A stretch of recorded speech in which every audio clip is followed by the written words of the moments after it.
जय देवी competition classes में आप सभी लोगों का स्वागत है। तो हम आज शुरू करेंगे हिंदी का व्याख्यात्मक हल सहित प्रश्न पत्र है ये। तो ये उत्तर प्रदेश उप निरीक्षक पुलिस ऑनलाइन परीक्षा का है। तो ये 19/12/2017 का है और ये सेकेंड शिफ्ट का पेपर है। तो आप लोगों की समझ इसका हम पूरा व्याख्यान करेंगे। तो आप लोग इसे देखें और समझें कि किस तरीके के प्रश्न यूपीएससी में आते हैं। तो देख लेते हैं पहला क्वेश्चन हमारा इसमें कौन सा है। तो बहुवचन का कौन सा रूप अनुचित है। तो बहुवचन का रूप कौन सा इसमें अनुचित है ये आपको देखना है। तो इसमें रीतियाँ, विधियाँ, नीतियाँ या रीतियाँ, ठीक है। उसमें रीतियाँ होता था, इसमें रीतियाँ है। तो इसमें हमारा जो बहुवचन का अनुचित रूप है वो हमारा रीतियाँ हो जाएगा, ये अनुचित रूप हो जाएगा, ठीक है। री में बड़ी की मात्रा लगती है, छुट्टी की मात्रा नहीं। ओके, तो हमने देख लिया है। चलते हैं नेक्स्ट क्वेश्चन की तरफ। नेक्स्ट क्वेश्चन देख लेते हैं। नीचे दिए गए विकल्पों में से कौन सा विकल्प गलत है। बादल, मेघ, वायु, समीर। तो इसमें देखो बादल, मेघ ये तो बादल के हो गए, वायु, समीर ये हवा के हो गए, तो ये गलत हो गया, ठीक है। तो हमारा अब गलत विकल्प कौन सा हो गया, पहले ही हो गया, ठीक है। युद्ध, रण, संग्राम, समर, तो सब ये युद्ध के ही पर्यायवाची हैं। शहर, साथी, साथी, दोस्त, ये सब दोस्त के पर्यायवाची हैं। मत्स्य, मछली, मीन, मकर, ये सब मछली के पर्यायवाची हैं। चलते हैं नेक्स्ट क्वेश्चन की तरफ, देख लेते हैं नेक्स्ट क्वेश्चन कौन सा हो जाएगा। तो नेक्स्ट क्वेश्चन, हिंदी साहित्य अकादमी से पुरस्कृत रचना कल सुनना मुझे किसकी कृति है। तो ये देख लेते हैं। हिंदी साहित्य अकादमी से पुरस्कृत रचना कल सुनना मुझे किसकी कृति है। धूमिल, श्रीलाल शुक्ल, भीष्म शाहिनी, यशपाल। तो इसमें ये किसकी रचना है, ये धूमिल की रचना है, ठीक है। इन्हें कल सुनना मुझे विख्यात साहित्यकार सुदामा पांडे धूमिल की है, ठीक है। इनका पूरा नाम क्या था, तो सुदामा पांडे धूमिल था। ये धूमिल के मरणोपरांत 1979 ईस्वी में साहित्य अकादमी से पुरस्कृत की गई थी, ठीक है। नेक्स्ट क्वेश्चन देख लेते हैं। निम्नलिखित में से अशुद्ध वाक्य का चयन कीजिए। तो अशुद्ध वाक्य का चयन करना है। हमने किसी से कुछ नहीं कहा, मुझे वही सामान लेना है, कल तुमको कहाँ जाना है, जिसे देखो वह व्यस्त है। तो इसमें हमारा कौन सा जो अशुद्ध वाक्य हो जाएगा, तो अशुद्ध वाक्य हमारा इसमें सी है, कल तुमको कहाँ जाना है, कल तुमको कहाँ जाना है। तो इसमें त्रुटि क्या है, तुमको नहीं होना चाहिए, तुम्हें होना चाहिए था, ठीक है। तुम्हें होना चाहिए, तुम के स्थान पर तुम्हें एवं पूर्ण विराम के स्थान पर प्रश्नवाचक चिन्ह होना चाहिए था। ओके, ये क्या है, तो मतलब ये प्रश्नकर्ता हुआ वाक्य था। नेक्स्ट क्वेश्चन है, इनमें से कौन सी रचना ज्ञानपीठ पुरस्कार से सम्मानित नहीं है। तो इसमें से कौन सी रचना है जो ज्ञानपीठ पुरस्कार से सम्मानित नहीं है। तो आपको ये बताना है कि ज्ञानपीठ पुरस्कार से सम्मानित रचना इसमें से कौन सी नहीं है। तो आप देखें और बताएं। तो इसमें हमारा ऑप्शन नंबर कौन सा ही हो जाएगा। तो देख लेते हैं, यामा, चितंबरा, उर्वशी या फिर बनी हुई रस्सी या फिर उर्वशी। तो इसमें हमारा रचना कौन सी हो जाएगी, तो इसमें हमारी सही है बनी हुई, क्या है, बुनी हुई रस्सी। तो बुनी हुई रस्सी जो है ज्ञानपीठ पुरस्कार से सम्मानित नहीं है। देख लेते हैं इसके बारे में, तो व्याख्या देख लेते हैं इसकी है। प्रश्नगत कृतियाँ, बुनी हुई रस्सी ज्ञानपीठ पुरस्कार से सम्मानित नहीं है। यह भवानी प्रसाद मिश्र की कविता है। चितंबरा सुमित्रानंदन पंत जो 1968 में ज्ञानपीठ पुरस्कार प्राप्त कर चुकी है। हिंदी साहित्य में प्रथम ज्ञानपीठ पुरस्कार था उर्वशी रामधारी सिंह दिनकर को 1972 में, तथा यामा को महादेवी वर्मा को 1982 में ज्ञानपीठ पुरस्कार प्राप्त हुआ था। महादेवी वर्मा को ज्ञानपीठ पुरस्कार प्राप्त करने वाली हिंदी की पहली महिला साहित्यकार थीं। कौन थी, तो हिंदी की पहली महिला साहित्यकार कौन थी, तो महादेवी वर्मा थीं। चलते हैं नेक्स्ट क्वेश्चन की तरफ। तो नेक्स्ट क्वेश्चन देख लेते हैं। तो नेक्स्ट क्वेश्चन हमारा कौन सा हो जाएगा इसमें। तो अगला क्वेश्चन हमारा है क्वेश्चन नंबर 6।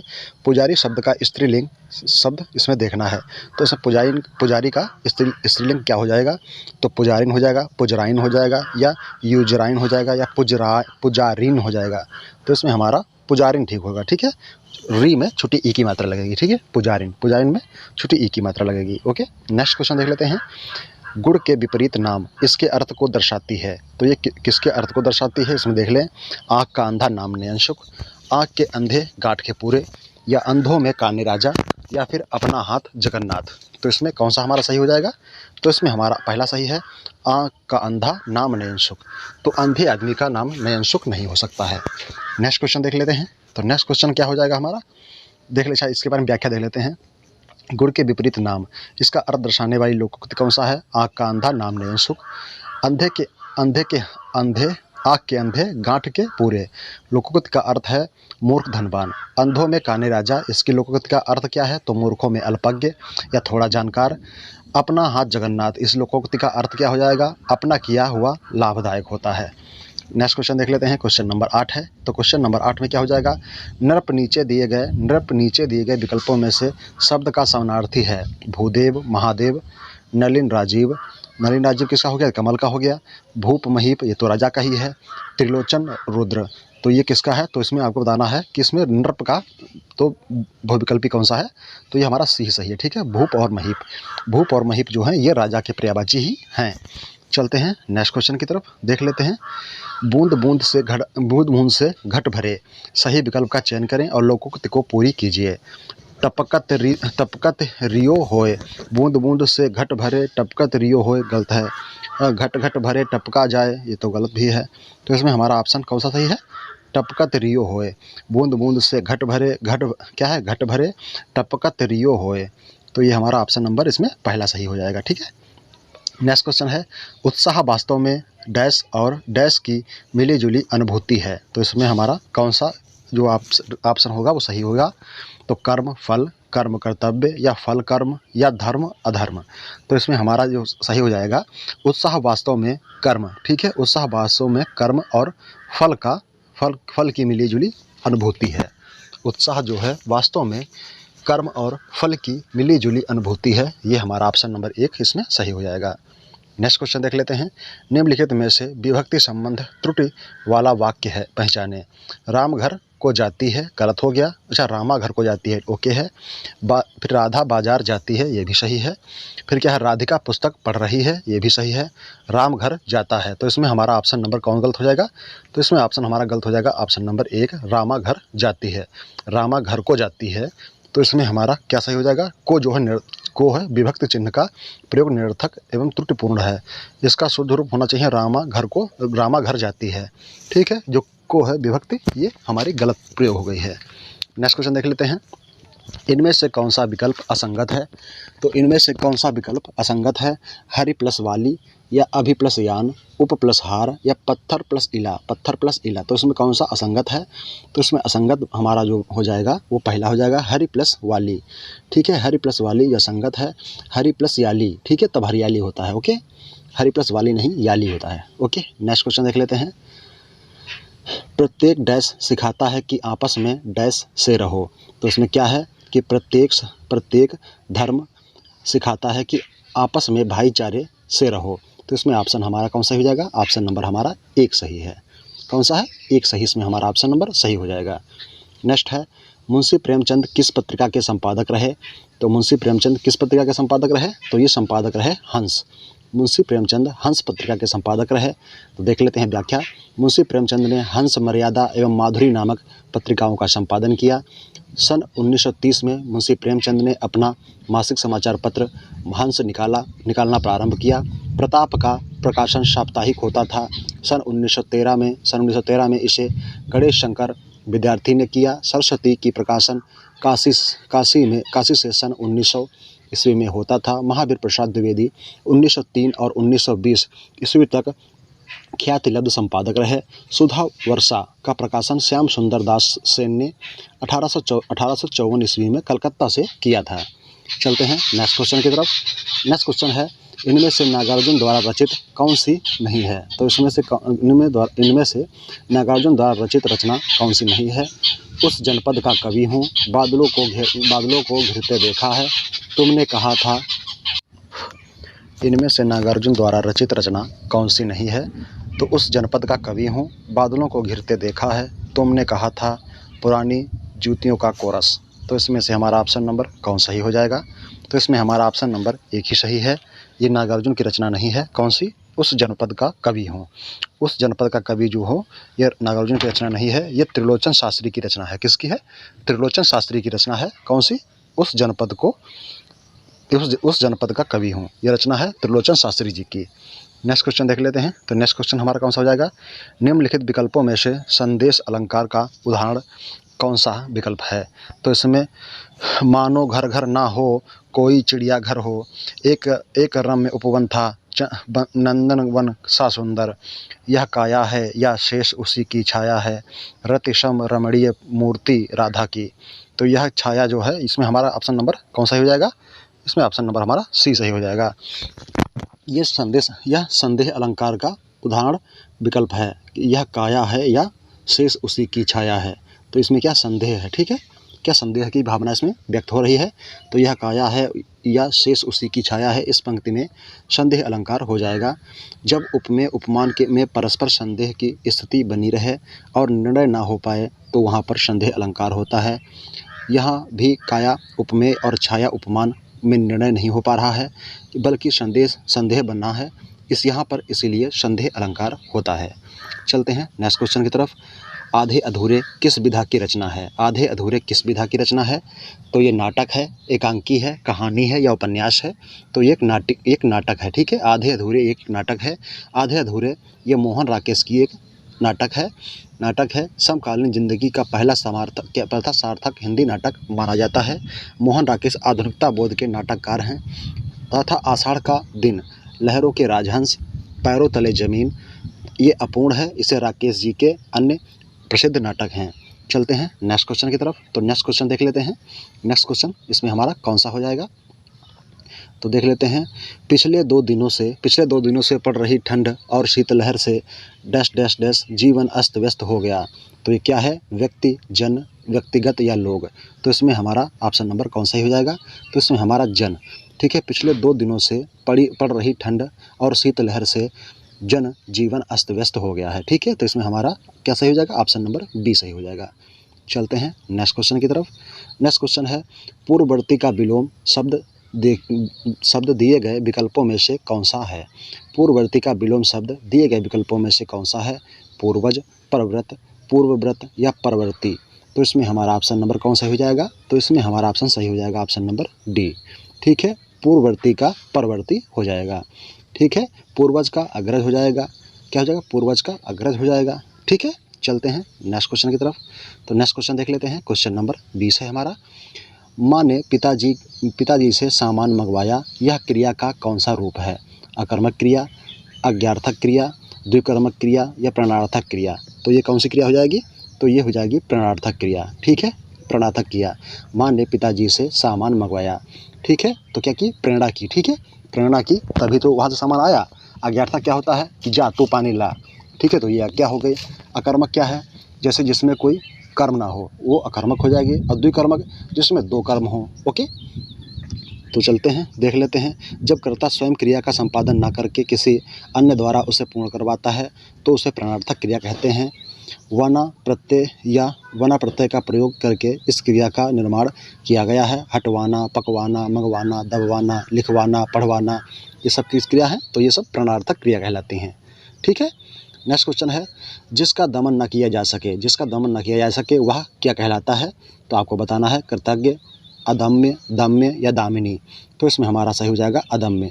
जिसका दमन न किया जा सके वह अदम्य कहलाता है, ठीक है। अदम्य कहलाता है। जो उपकार किए गए उपकार को मानता है उसे कृतज्ञ बोलते हैं, और जिसका दमन संभव हो उसे दम्य बोलते हैं। दामिनी विद्युत का पर्यायवाची शब्द है। चलते हैं नेक्स्ट क्वेश्चन की तरफ। दाढ़ी क्या है, दादी ने ढेर सारे खिलौने खरीदे। इस वाक्य में प्रयुक्त विशेषण कौन सा है। अनिश्चित परिमाणवाचक विशेषण, अनिश्चित संख्यावाचक विशेषण, गुणवाचक विशेषण या निश्चित परिमाणवाचक विशेषण। तो इसमें हमारा सही हो जाएगा अनिश्चित संख्यावाचक विशेषण। क्या है, दादी ने ढेर सारे खिलौने खरीदे। ढेर मतलब इसकी संख्या नहीं बताई, कितने खरीदे, ढेर खरीदे। तो इसमें संख्या ना होने के कारण ये अनिश्चित संख्यावाचक विशेषण हो गया, ठीक है। अगर यहाँ पर इसकी संख्या होती तो ये क्या हो जाता, संख्यावाचक विशेषण हो जाता। देख लें विशेषण कितने प्रकार के होते हैं। गुणवाचक विशेषण, संख्यावाचक विशेषण, परिमाणवाचक विशेषण और सर्वनामिक विशेषण। विशेषण की जो संख्या होती है वो 4 होती है। उसमें संख्यावाचक विशेषण कैसे होते हैं, संख्यावाचक, अनिश्चित संख्यावाचक और निश्चित संख्यावाचक, ठीक है। परिमाणवाचक में निश्चित परिमाणवाचक और अनिश्चित परिमाणवाचक। सार्वनामिक में मौलिक सार्वनामिक और यौगिक सार्वनामिक, ठीक है।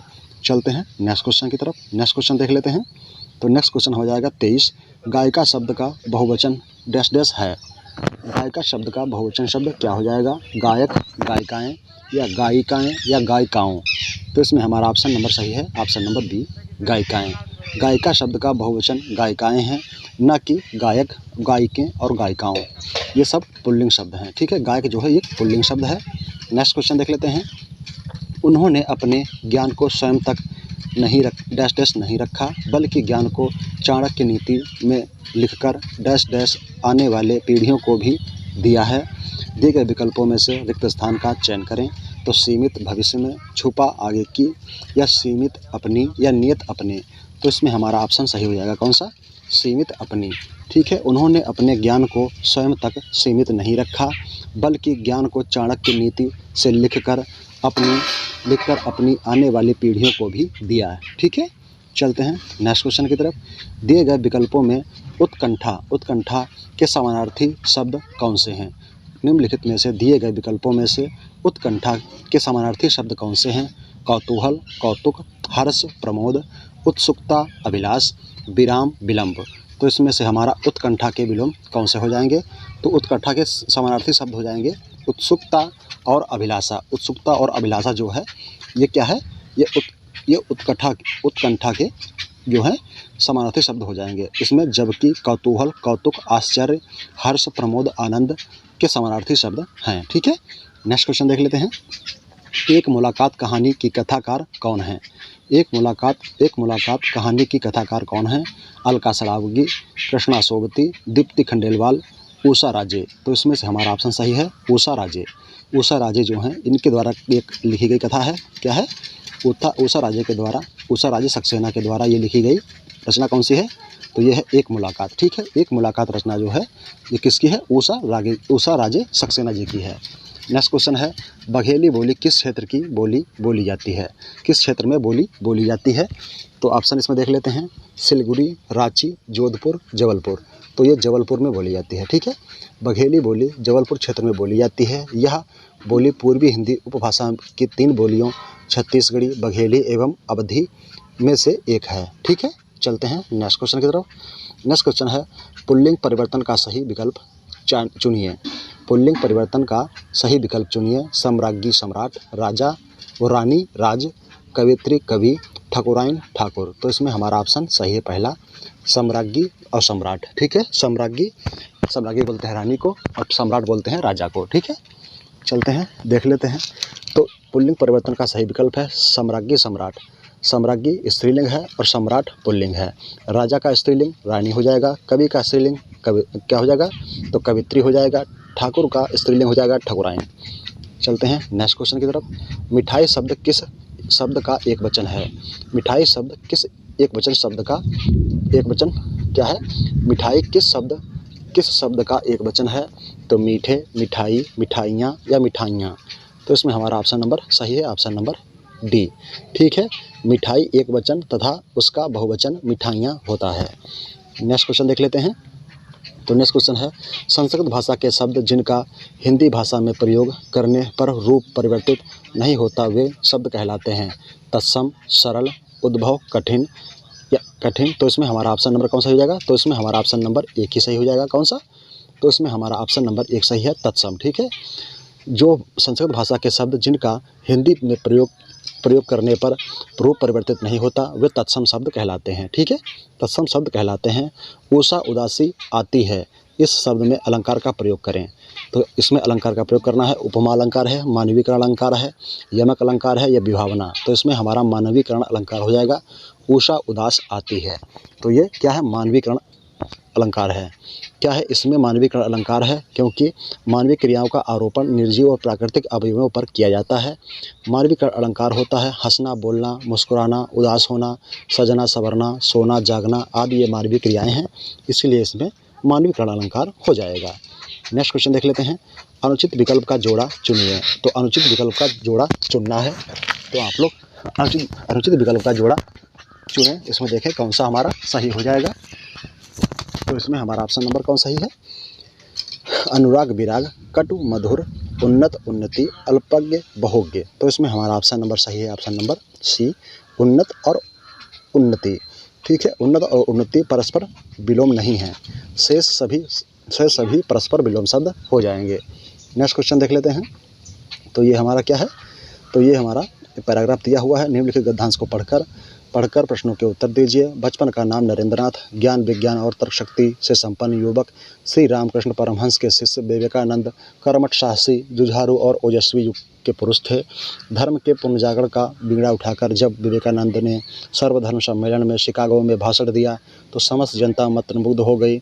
उन्होंने दावा किया कि वे वेदांत दर्शन ही सर्वोच्च दर्शन है। 19वीं सदी के अंत में जब तक जो वे लड़ाई धर्म और क्षेत्र में लड़ी जा रही थी कालांतर में उसने स्वदेशी आंदोलन का रूप धारण कर लिया। 1908 में गुप्त क्रांति के जो संगठन बने उनकी मुख्य प्रेरणा भी विवेकानंद की शिक्षाएं थीं। विवेकानंद ने भारत के उत्थान में महत्वपूर्ण भूमिका निभाई। तो बीड़ा उठाना, इस मुहावरे का अर्थ क्या होता है? तो बीड़ा उठाने का मुहावरे का पूरा अर्थ होता है संकल्प करना। ठीक है, बीड़ा उठाना इस मुहावरे का अर्थ है संकल्प करना। नेक्स्ट क्वेश्चन है, किस लड़ाई ने स्वदेशी आंदोलन का रूप धारण कर लिया? तो सुधार की, स्वदेश की, धर्म की या फिर पुनर्जागरण की? तो इसमें हमारा हो जाएगा धर्म की। धर्म की लड़ाई ने स्वदेशी आंदोलन का रूप धारण कर लिया। नेक्स्ट क्वेश्चन देख लेते हैं, मंत्रमुग्ध के स्थान पर किस शब्द का प्रयोग हो सकता है? प्रेरित, अचंभित, मोहित या तृप्त? तो इसमें हमारा सही हो जाएगा कौन सा? मोहित। ठीक है, तो इसमें हमारा सही हो जाएगा मंत्रमुग्ध। हमारा इसमें ऑप्शन के ऑप्शन यहाँ पर कौन सा हो जाएगा? मोहित हमारा ऑप्शन सही हो जाएगा। ठीक है, मोहित इसमें ऑप्शन हमारा सही हो जाएगा। देख लेते हैं अगला। तो अगला इसमें हमारा क्या हो जाएगा? निम्न में से भ्रांतिमान अलंकार का उदाहरण कौन सा है? तो इसमें से कौन सा भ्रांतिमान अलंकार का उदाहरण है? ये सरस ओस की बूंदे, या है मंजुल मोती, एक रम्य उपवन था नंदवन का सा सुंदर, वह दीप शिखा सी शांत भाव में लीन, ओस बिंदु चुंग रही हंसनी मोती उनको जान। तो इसमें हमारा भ्रांतिमान अलंकार कौन सा हो जाएगा? डी वाला ही हो जाएगा। ठीक है, जो हंसनी थी वो ओस को चुन रही थी क्या? मोती समझकर। ठीक है, हंसनी जो थी वो मोती समझकर ओस को चुन रही थी, इसीलिए इसमें भ्रांतिमान अलंकार हमारा सही हो जाएगा। नेक्स्ट क्वेश्चन है, अपने कठिन परिश्रम से व्यापार में लोग अपनी जड़ जमा लेते हैं, रेखांकित मुहावरे का अर्थ क्या है? तो अपने कठिन परिश्रम से व्यापार में लोग अपनी जड़ जमा लेते हैं, रेखांकित मुहावरे का अर्थ क्या है? आस जगाना, स्थिति डबाडोल करना, या फिर स्थिति हिला देना, या स्थिति मजबूत करना? तो इसमें हमारा ऑप्शन नंबर सही हो जाएगा कौन सा?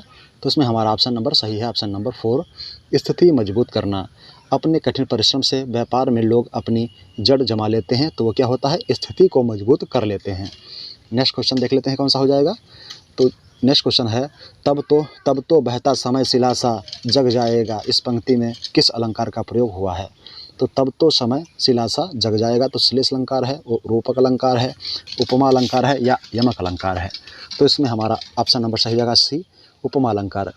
तब तो बहता समय शिला सा जग जाएगा, इस पंक्ति में उपमा अलंकार होगा। जब उपमेय में एवं उपमान में समान गुणों धर्म के आधार पर तुलना की जाए या समानता बताई जाए तब उपमा अलंकार होता है। उपमा अलंकार में सो, सम, सरिस आदि वाचक शब्द मिलते हैं। क्या है? सो, सम, सरिस ये शब्द इसमें मिलते हैं, तो क्या कहलाता है? उपमा अलंकार कहलाता है। नेक्स्ट है, छात्र स्कूल गए थे, इस वाक्य में भूतकाल का कौन सा रूप है? छात्र स्कूल गए थे, इसमें भूतकाल का कौन सा रूप समाहित है? तो पूर्ण भूतकाल, अपूर्ण भूतकाल, सामान्य भूतकाल या संदिग्ध भूतकाल? तो क्या है? छात्र स्कूल गए थे, तो ये पूर्ण भूतकाल है। ठीक है, छात्र स्कूल गए थे मतलब वो जा चुके हैं। तो छात्र स्कूल गए थे इस वाक्य में पूर्ण भूतकाल का उदाहरण है, जबकि क्रिया के भूतकाल में ही समाप्त होने का बोध हो तो पूर्ण भूतकाल होता है। नेक्स्ट है, तीन में और न तेरह में, इस मुहावरे का अर्थ क्या है? तीन में और न तेरह में, इस मुहावरे का अर्थ क्या है? तो अनावश्यक, बुरा, तुच्छ या महत्वहीन? तो इसमें हमारा सही हो जाएगा महत्वहीन। 3 में और न 13 में, तो जो किसी आदमी को न 3 में ढूंढे मिलता है न 13 में, तो वो क्या कहलाता है? वो महत्वहीन ही होता है, मतलब उसको उसकी ज़रूरत ही नहीं होती है, तो क्या है? वो महत्वहीन हो जाएगा। तो आज का हमारा सेशन यहीं तक था। Thank you, thanks for watching, धन्यवाद।